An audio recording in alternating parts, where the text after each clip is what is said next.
record stuff like this for my YouTube channel. Okay. Oh, you gotta give me your name? I have a car in my bag, I'll give it to you. That's crazy. Wow. Whoa, that's insane. It's a reserve. Just a county road.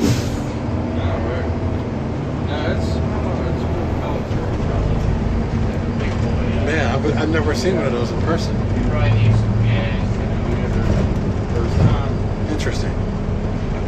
I know what's going on, guys. This is Corey from TZ Nation 87. Hope you enjoyed that last video about, yes, I am getting a Miata. No when, definitely am getting a Miata. Need it for my job so I can work longer out. That's going to take a little bit longer. Mustangs at the shop, but only these one option. If you were stopping for the first time, please guys, like, subscribe, hit that comment, hit that bell icon. It'll let you know whenever my video comes up. If you haven't already subscribed, make sure you subscribe to TZ Nation 87. All down the links below. Make sure you do that. Do me a favor and hit that. Oh, I got it overall. This is what happens when you don't vlog that much. With an LSC swap 1987 IROC-Z. I also own a 2000 Mustang that's going to be made into a Terminator Cougar from scratch. I love the C8 design. The C8 design is cool. Gives me some ideas. The Shelby GT500. I was watching Stang Mode a couple weeks ago. He had said something about people were going to decline their requests for the GT500 to go with the C8. Mustang's counter response, Ford's counter response is what they should do is hit him with the Super Snake. Nobody talks about the Super Snake, and they only talk about the GT500. Nobody talks about the Super Snake. They don't talk about the Super Snake, but I'm a huge fan of the Super Snake. That's what they need to do. You will see a Super Snake on this channel. I will own my dream car. 2013 Super Snake wide body edition. The wide body limited edition. I'll throw a pic on there right now.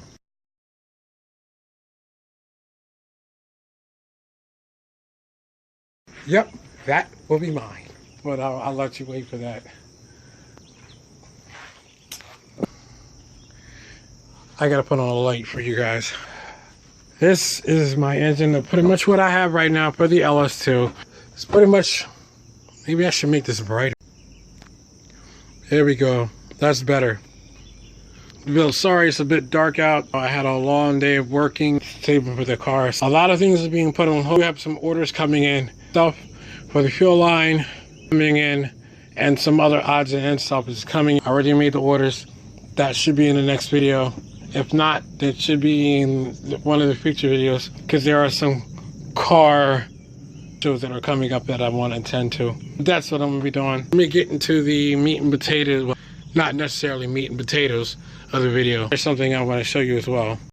But as I said, guys, see, I'm going to show you what I'm talking about. Watch me while I'm trying to maneuver this. I'm going to talk to you guys and maneuver this around. I'm going to tell you why these videos have been really slow. Alright? No, see guys, this is why it's been slow. Alright, it's in here.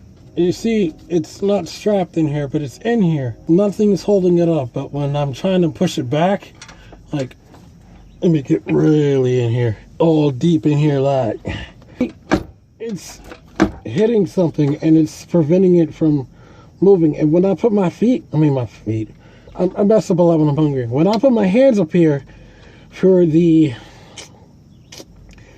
throwout bearing and the bell housing, I run my fingernail through it and it's not hitting the bell housing. So that only means one thing.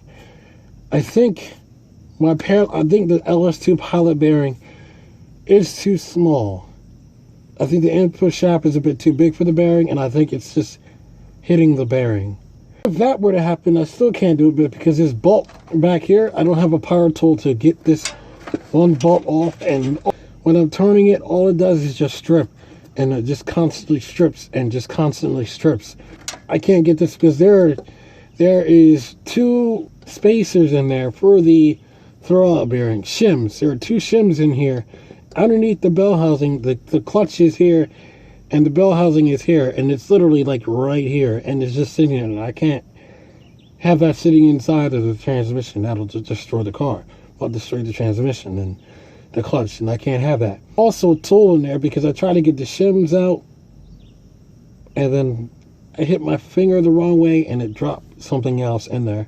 Tool and 2 shims in here that I need to take out, which means I need to take apart the bell housing. Well, not necessarily take it apart, but I need to get it loose so I can move it freely, so that way when I need that much room so I can move it freely and stick my fingers in there and turn it and twist it and pull them out. I don't need to necessarily take the bell housing completely out. It also goes for the pilot bearing. I can't do that because that bolt in there is stripped and I have nothing to take it out, and that's why it has been a struggle. And if you have been not seeing a lot of my videos, because I literally can't get it in there.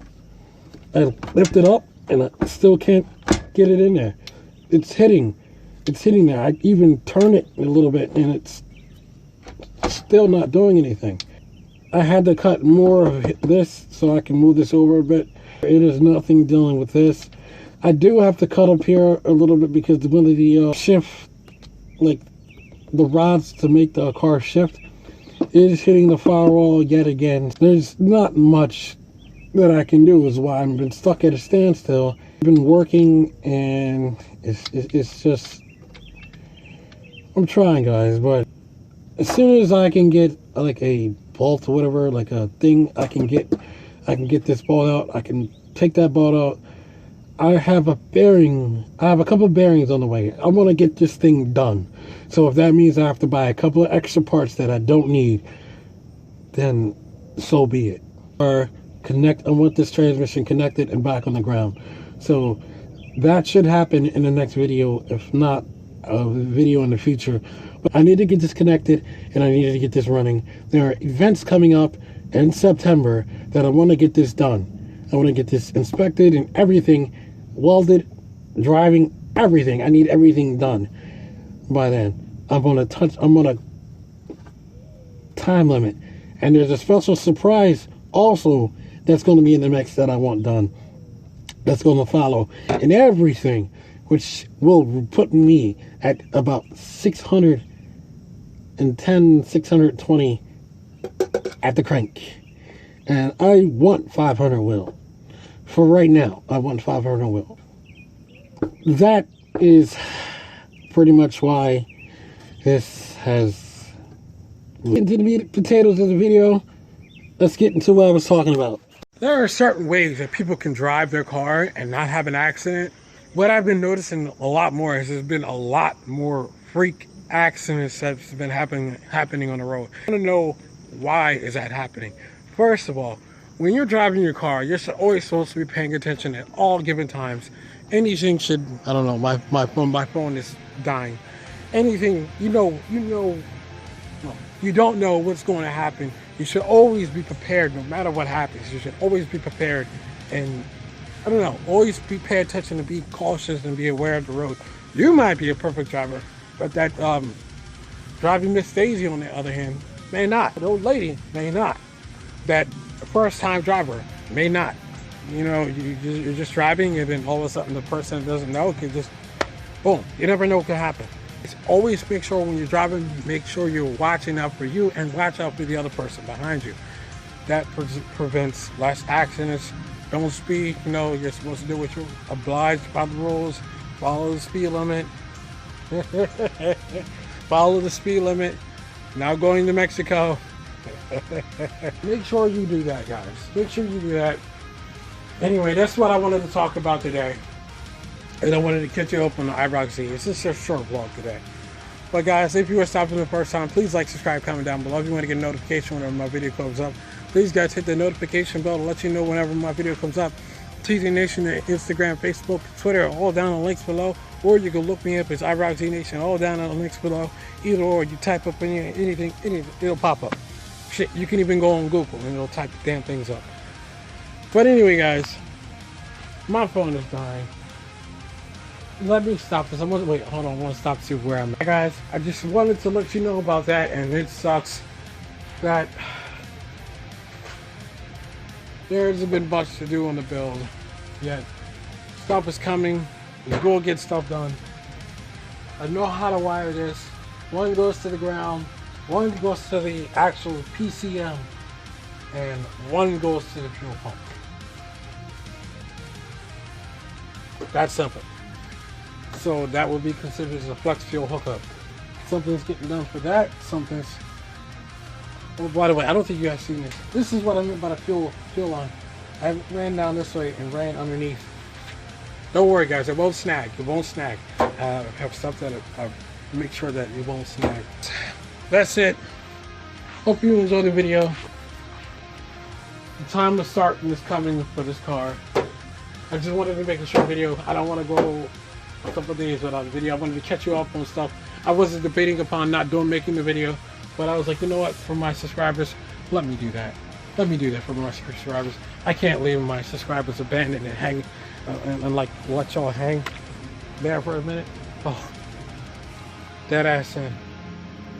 That ass in. But anyway, guys, take care. Have a great day.